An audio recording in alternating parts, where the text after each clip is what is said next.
I'm telling you, it's a penguin. So basically, in that interim, just to make sense of it, It's just like, what? Mikey has started a conversation with the friends about if you had to choose one animal to sleep with, what animal would it be? Right. And then it sparks off this whole bestiality conversation. We'll get there. I'll tell you later. Guys, we're gonna have to go. Sarah's not feeling too great, so I'm gonna get her off. So I'm gonna get her off at home, aren't I? So I'm gonna get her off home. Okay. Oh, you're not done already, are you? Oh, someone's gonna get off. Yeah, I know. I've got to hold the cast for her. Why do you think it's important that stories like this are told in theatre? In theatre? Yeah, well, the story itself is, I think all actors would say the same thing. I love stories. Stories are so important, right? They let us feel things that we don't normally do, see things we don't normally see, try to understand things from different ways. Stories go back way, right? When you think about Hansel and Gretel, don't go into the woods. That's what a story was trying to teach. This is trying to show people things they might not see themselves or have seen themselves, and this is why it's important for theatre, because if someone's actually gone through this themselves and comes to see it in a theatre, they can then talk to the cast about it afterwards, they can talk to the people about it afterwards, they can have that hopefully release that maybe they've never told anyone this kind of stuff before. Maybe it helps them have conversations with their partners about previous experiences. That's why I think it's, why this story and why in the theatre. I don't think any of the trousers on my side. God damn it, Buzz! Okay, so. Going on very late. Dude, I really need ninja squats. I tried on Callum's. Yeah, it's right. Damn it! No, but still just a big one. Oh my god. Don't record this. We'll get her on it. You shit it.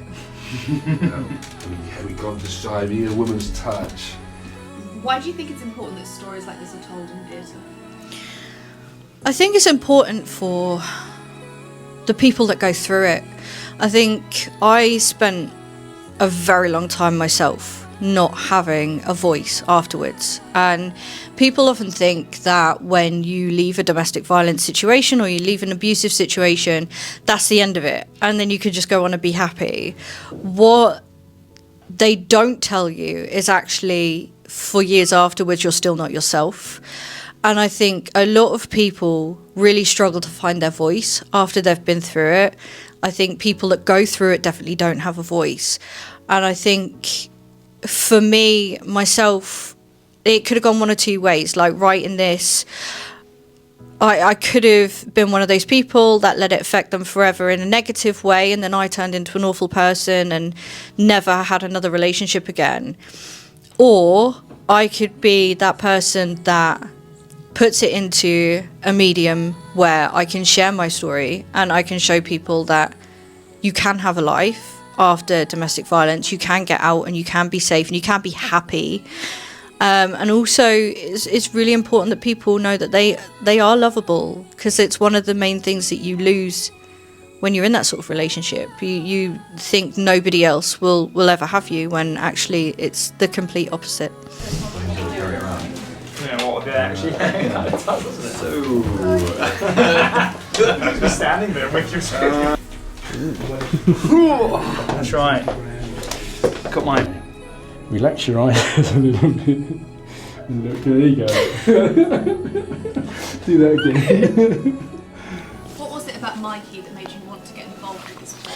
Well, I think he's the jester, he's sort of the comic relief throughout the performance, but I also think he's quite misunderstood in a way. He wants to do good. When Kelly's having a go at him, she's going, "Why didn't you say anything? Or why didn't you do anything?" Like, she thought you were her friend, and that line cuts me in half every time. Cause I'm like,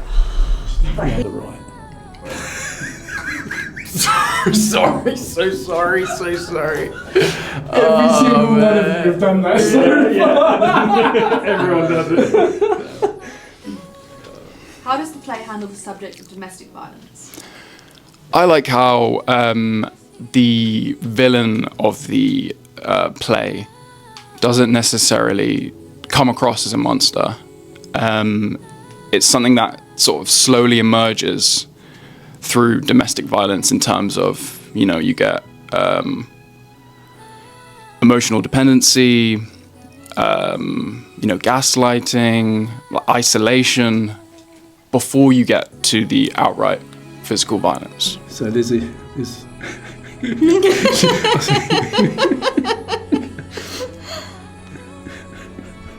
And they're a really awesome bunch. Like they really Be are. close to my right, and just looking over here. That fucking do. My face just did it! Really funny, in there. In there, I'll tell you in a second. What do you love most about Kelly? I think she brings a lot of light to the show because it is a really intense subject matter, but I think one of the things that makes it harder to talk about dark subjects is the fact that you feel like you puncture light for people, and to be able to see those two things in the same place at the same time and know that actually you don't, the lightness and the darkness exist in the same space. I think that's really important to have. Do you feel like friends? Yeah. Can someone sort of throw some water out the back to the fountain? Okay, let's just. Can we just get some normal water first, and then you can. That's in character. Then you can simulate. Put your hand on her leg like that. That's it. And don't put it in front of your willy. Okay. Now do it a little bit more sensible. But yeah, that's good. But yeah. What do you think Michelle's role is? Why do you think Michelle's role is so important? I think it's really important to see a support network in a storyline like this. So many people brush things aside and don't step in when they need to. So I think it's great to see in this particular scenario that there is potential support there. Yeah, let's do something. Let's just see what is. That's great. I love it. You look at each other. Just fucking do it. Just do it already, please. Is that it? Just concentrate.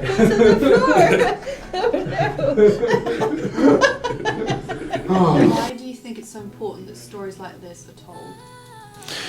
I think it's important for a couple of reasons. First of all, to validate the experiences of abuse survivors, but also to show people how insidious the domestic abuse can be and how it can happen without friends, family, people close to the victim even knowing about it until it's too late and it becomes a horror show.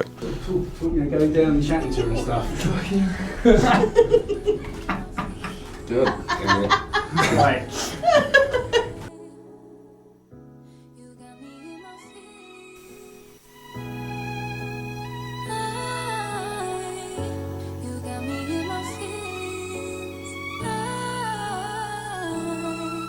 So spill. What's going on? Oh God, you don't like the spout, are you?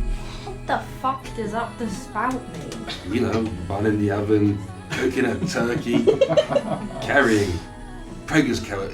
Your mummy? What the fuck? Are you shitting me? A baby? Oh fuck! I can't believe it. I'm so happy. Young screamers, you know, be whipping them off to the king's arms, showing them how to pull fit chicks or Auntie Cal. Actually Cal, what can you do? The size of him now, he's probably about to start to breastfeed him. Oh, fuck off, Mikey. What importance do the police characters have in the story?